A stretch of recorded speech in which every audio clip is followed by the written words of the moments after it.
ભારતીય જનતા પાર્ટીને એમ લાગે કે આ વિપક્ષનો ગઢ છે એને બુદ્ધિપૂર્વક ઇધર ઉધર કરી નાખવામાં આવે તો આખી એની વોટ બેંક, જે કમિટેડ વોટ બેંક હોય વિપક્ષોની, એ તૂટી જાય અને શાસક પક્ષને ફાયદો થાય.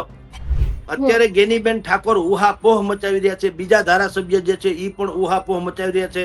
ધાનેરા બંધ, થરાદ બંધ ને ગુજરાત બંધ નું એલાન ને આ બધું જે આપે છે કોઈ પ્રજા માટે આપતું નથી. અને દુનિયાભરના પ્રશ્નો આજે છે. આ કોર્પોરેટરો, સરપંચો, આ તાલુકા પંચાયતના સદસ્યો, જિલ્લા પંચાયતના સદસ્યો, કોણે શું નિહલાવી દીધું? આપણી ભાષામાં કહું તો તમે ચૂંટાવ છો પક્ષને કારણે નહીં, પ્રજાને કારણે ચૂંટાવ છો ને.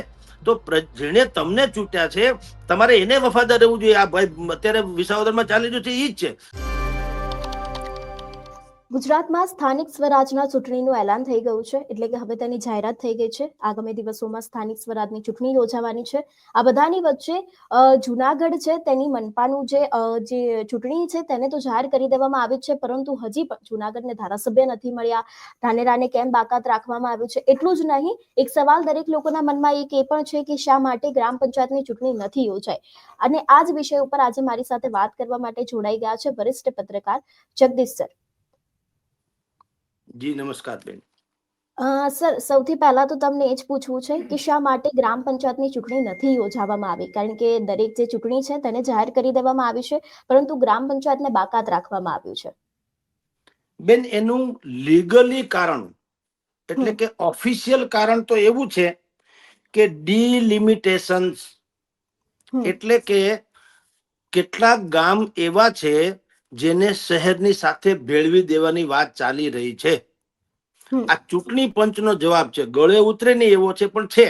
જે રીતે જમીનનું રીસર્વે ચાલે છે, જમીન ખેતી લાયક જમીનનું જે રીસર્વે ચાલે છે, એ બીજા વાતો છે કે ભાઈ અમે અમુક ગામડા જે છે એને આજુબાજુના તાલુકા કક્ષાના જે શહેરો હોય એની સાથે જોડી દેવાની ગણતરી ચાલે છે. એટલે એને કહેવાય છે ડિલિમિટેશન સામાન્ય રીતે. અને એ શું હોય છે? વસ્તીના આધારે થતી હોય છે. સામાન્ય રીતે 10 વર્ષે વસ્તી ગણતરી થાય અને બધા ફેરફારો થતા હોય છે. પણ સરકાર એટલે કે આપણી અત્યારની વર્તમાન સરકારે આ જે વસ્તી ગણતરી હાથ ધરી નથી. એટલે 10 વર્ષની લિમિટે ક્રોસ થઈ ગઈ છે. પણ તેમ છતાં દર 5 વર્ષે સરકાર એવું વ્યવસ્થા કરે છે ડિલિમિટેશન ના નામે કે આજુબાજુના ગામડાને આજુબાજુના તાલુકા કક્ષાના કે મુખ્ય શહેરો કક્ષાના હોય એની સાથે જોડી દેવાની વાત છે.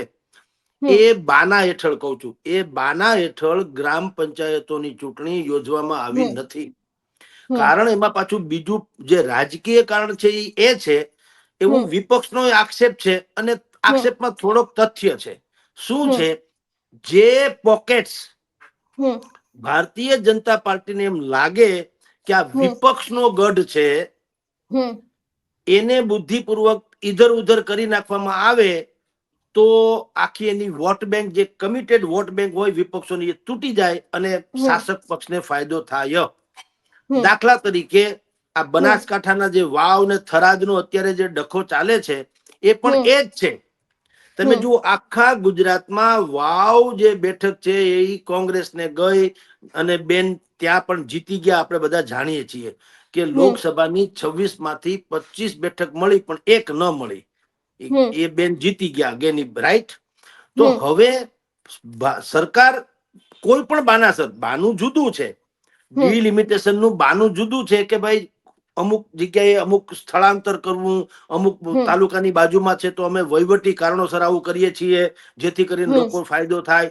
પણ બનાસકાંઠાના જે 2 ભાગ કરવામાં આવ્યા એને કારણે જ્ઞાની પ્રજા એ શું કામ વિરોધમાં છે? કારણ કે આમાં પ્રજાને તો હું તમને કહું, હંમેશા કહું છું હો બેન, દુનિયામાં પ્રજા જેને કહેવાય, હું ને તમે, ટૂંકમાં આપણે કોઈ પક્ષમાં નથી, એના નામે બધું થાય, બાકી એના માટે કશું નથી થતું. આ પેલી વાત છે. અત્યારે ગેનીબેન ઠાકોર ઉહાપોહ મચાવી રહ્યા છે, બીજા ધારાસભ્ય જે છે એ પણ ઉહાપોહ મચાવી રહ્યા છે. ધાનેરા બંધ, થરાદ બંધ ને ગુજરાત બંધ નું એલાન ને આ બધું જે આપે છે કોઈ પ્રજા માટે આપતું નથી. દરેકને પોતાની વોટ બેંક જે છે બીજામાં ખસી જાય તો આપણો ભવિષ્યનો જે ત્યાં જે રૂટ છે એ ખતમ થઈ જાય એમ છે. હમ ધારો કે મને રાજકોટમાં, હું જ્યાં બેઠો છું રાજકોટમાં, મારા વિસ્તારમાં મને બધા ઓળખતા હોય ને માની લો કે ચાહતા હોય, પણ મારો આખો વોર્ડ ફરીને બીજામાં વયો જવાનો હોય તો મારો મેળ પડે નહીં. હમ આવી જ સ્થિતિ છે. એટલે હમ સરકાર પણ બુદ્ધિપૂર્વક ઇધર ઉધર ટ્રાન્સફર કરી રહી છે અને હમ વિપક્ષ પણ એટલા માટે જ ઉહાપોહ કરી રહ્યા છે જનતાના નામે. શું હમ કે છે કે ભાઈ અમારે, એટલે દાખલા તરીકે અત્યારે આપની જાણ ખાતર જે ડખો હમ ચાલે છે એ શું છે?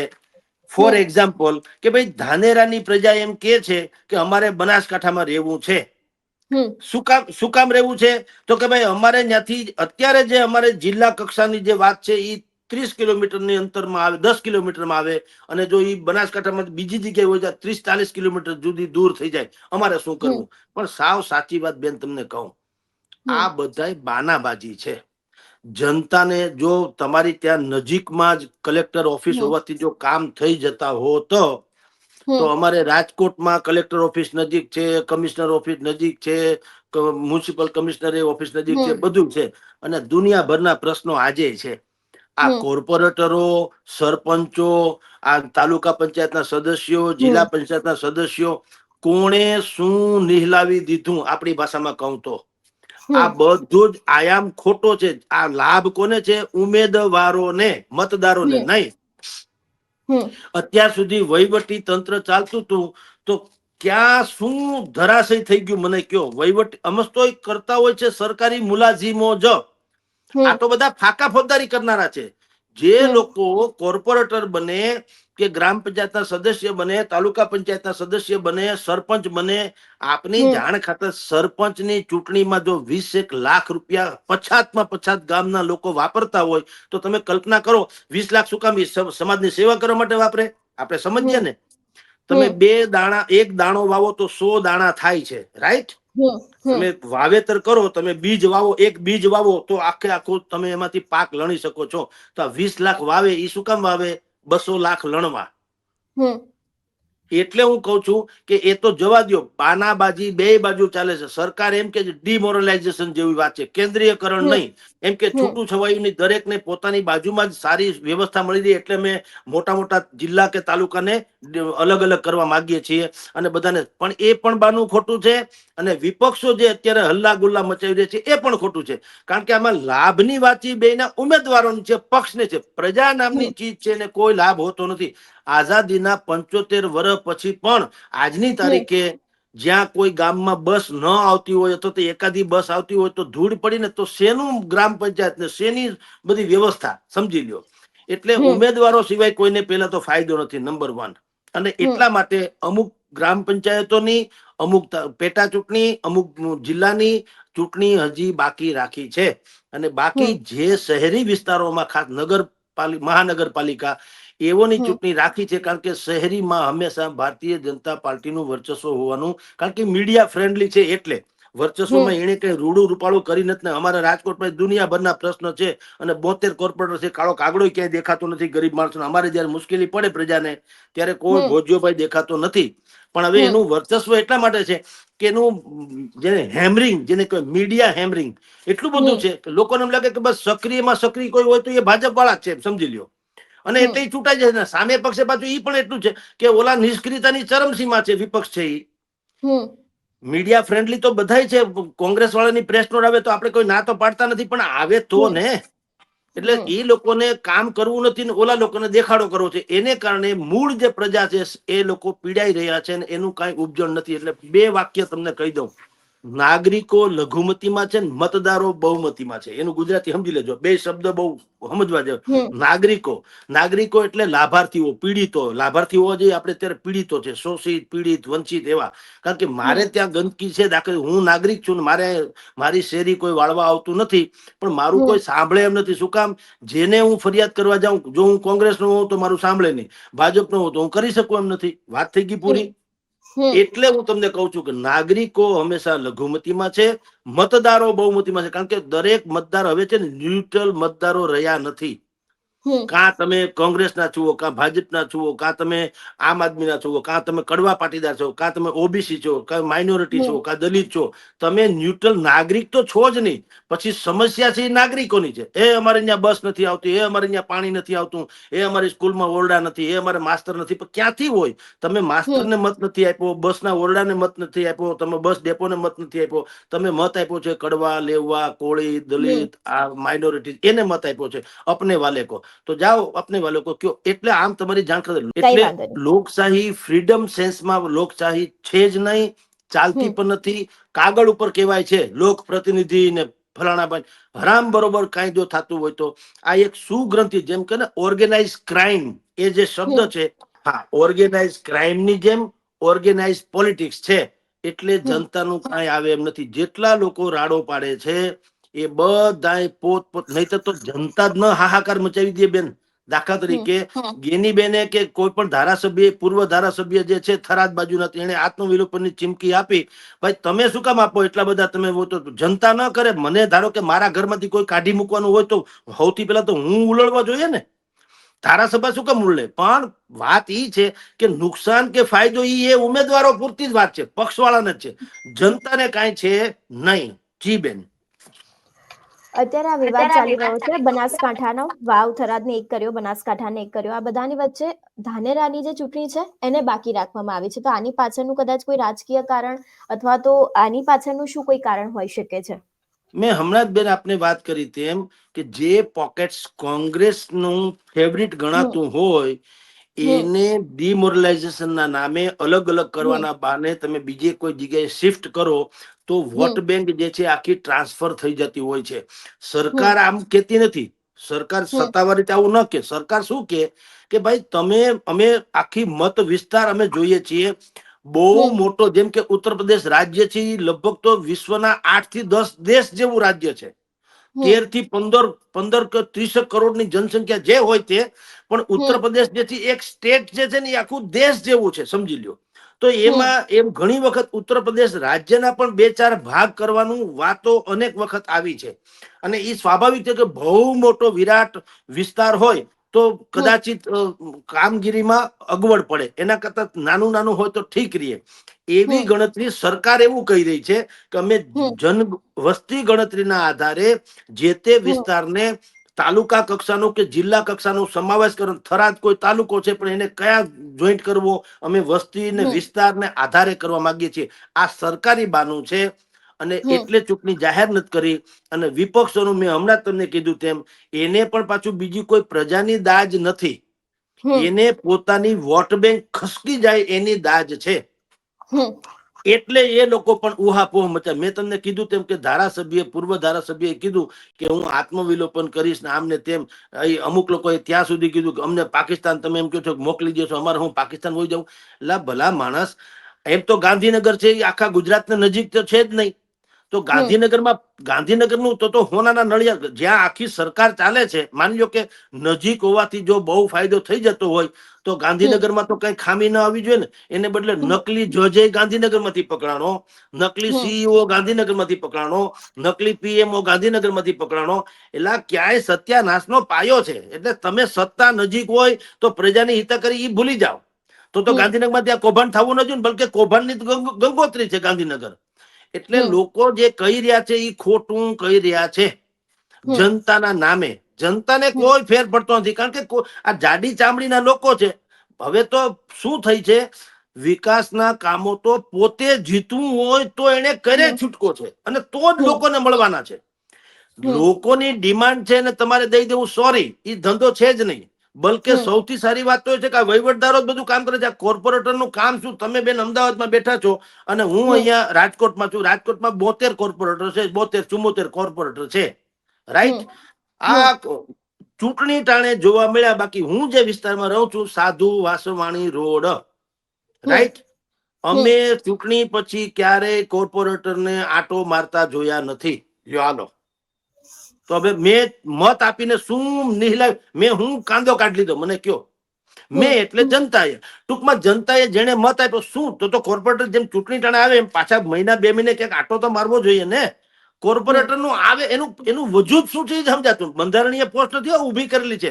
દરેક પક્ષે પોતાના કાર્યકર્તાઓને બુદ્ધિપૂર્વક સમાવેશ કરી લેવા માટે આ બધી પોસ્ટ ઊભી કરી છે. જો કોર્પોરેટર બધું કરવાના હોય તો આ બધે કમિશનર થી માંડીને જેટલા મુલાઝીમો છે એ બધાને તો એને કાઢો, કોર્પોરેટર રાખવો. બધાના પગાર ચડે છે, બધાના પગાર ચડે છે આપણા નામે, અને આપણે બધા પગાર એને આપીએ છીએ. નગારે ને તગારે કહીને આપણું બધું પગારે ગયું છે.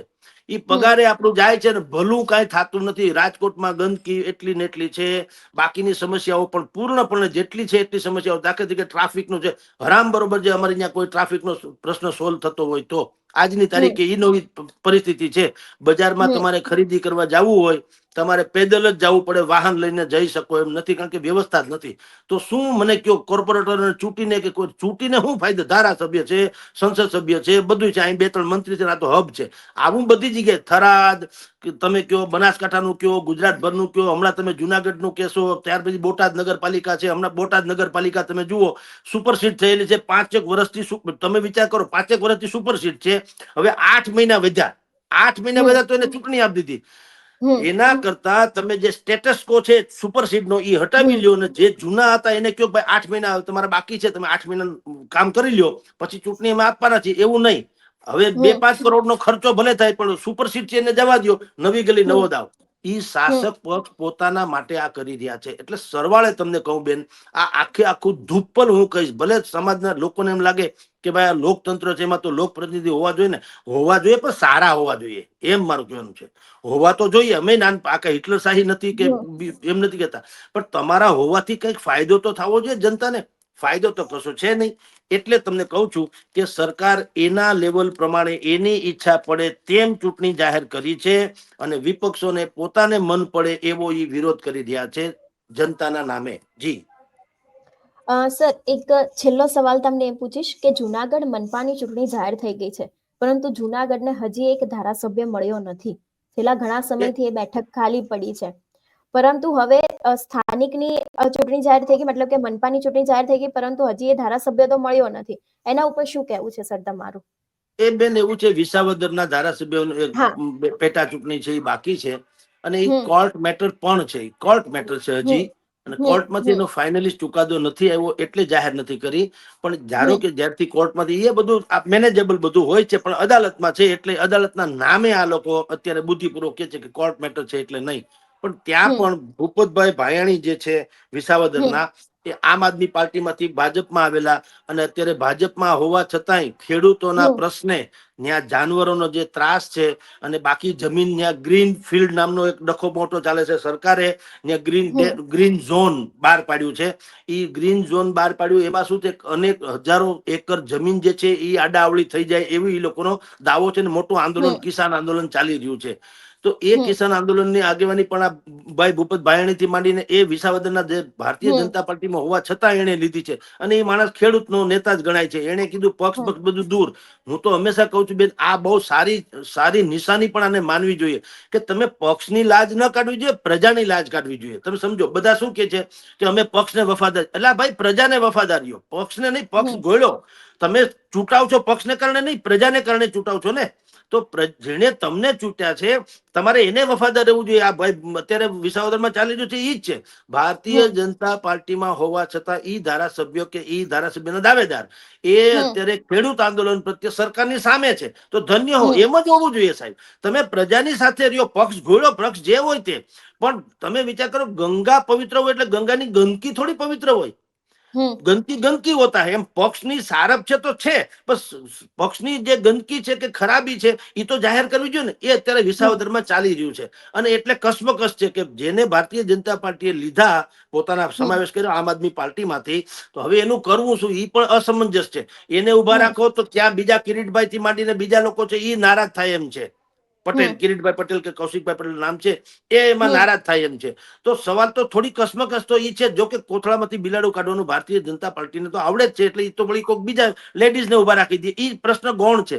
પણ અસમંજસ પરિસ્થિતિ હોવાને કારણે અત્યારે વિસાવદરની ચૂંટણી જે છે જાહેર કરવામાં આવી નથી, કોર્ટ મેટરના નામે. જી હા સર, અમારી સાથે જોડાવા બદલ આપનો ખૂબ ખૂબ આભાર. નમસ્કાર. જે પ્રમાણે આપણે સ્થાનિક સ્વરાજની ચૂંટણીમાં ગ્રામ પંચાયતને કેમ બાકાત રાખવામાં આવી છે, એટલું જ નહીં, જૂનાગઢને જે હજી એક ધારાસભ્ય નથી મળ્યો તેના વિશે પણ વાત કરી. ત્યારે તમારું શું માનવું છે આ વિષયને લઈને અમને કમેન્ટ કરીને ચોક્કસ જણાવજો. તેની સાથે જ અમારી ચેનલ નિર્ભય ન્યૂઝને લાઇક, શેર અને સબસ્ક્રાઇબ કરવાનું ભૂલશો નહીં. નમસ્કાર.